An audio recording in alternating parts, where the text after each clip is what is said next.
dire que entre ce qu'elle nous a vendu et comment elle est pire que les syndics professionnels. Pire. Parce que elle fait de ce qu'elle veut de la loi.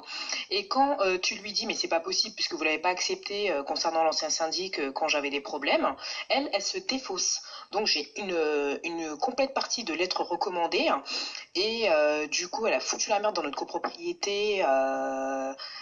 En prenant des sous quand il ne fallait pas sur les banques. En fait, elle faisait ce qu'elle voulait. Mais vraiment, le terme dictateur lui correspond, mais vraiment extrêmement bien, quoi. Je n'ai jamais vu une personne, effectivement,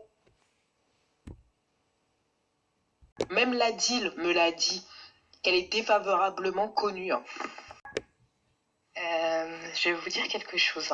Elle est tellement vicieuse que elle avait décidé que l'AG de notre assemblée générale fin de l'année dernière devrait se faire à Paris, alors que la commune de résidence de la copropriété dans le 60. J'ai fait une lettre recommandée pour lui dire que ça ne faisait pas partie de notre règlement de copropriété, donc ça devait se faire à Tamar. Elle a réussi à manipuler les imbéciles qui sont dans ma copropriété. Nous sommes 8 copropriétaires. Et la veille, je dis bien la veille de l'Assemblée Générale, ils décident que ce soit fait dans notre commune. Donc moi je leur dis que je ne viens pas puisque c'est illégal.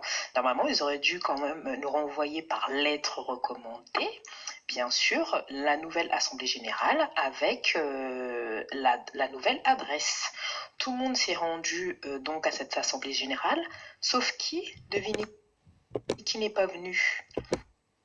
N'étant pas venue, elle a donné ses directives par mail à mon voisin, cet imbécile qui se croit au-dessus de tout parce qu'il est au conseil syndical. J'en faisais partie, mais quand je lui disais qu'il y avait des textes de loi, il fallait que ce soit comme ci, comme ça, il ne m'écoutait pas. Visiblement, je suis bête pour lui.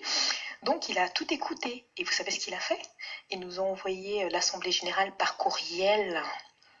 Et il a fait la même chose au syndic. Donc le syndic, au mois de février, a dit « Mais moi, je continue en tant que syndic, alors qu'elle-même, elle a démissionné. » Elle a démissionné, mais madame, elle sait très bien quelque chose, c'est que le voisin n'a pas fait de lettre recommandée avec de réception. Donc monsieur qui a décidé de devenir syndic bénévole a fait donc voter des travaux.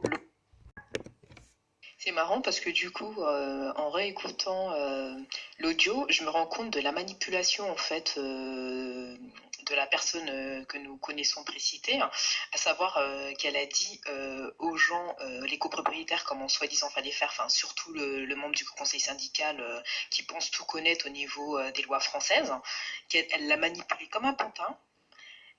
Elle l'a laissé faire, c'est-à-dire nous a envoyé par notification, par courriel l'AG, le PV de l'Assemblée Générale, pardon, en sachant que vu qu'elle était absente au même titre que moi, c'était que par lettre recommandée. Donc du coup, elle a bien attendu au mois de février que passe le délai des 2 mois pour voir s'il allait lui adresser une lettre recommandée, chose qu'il n'a pas faite en fait.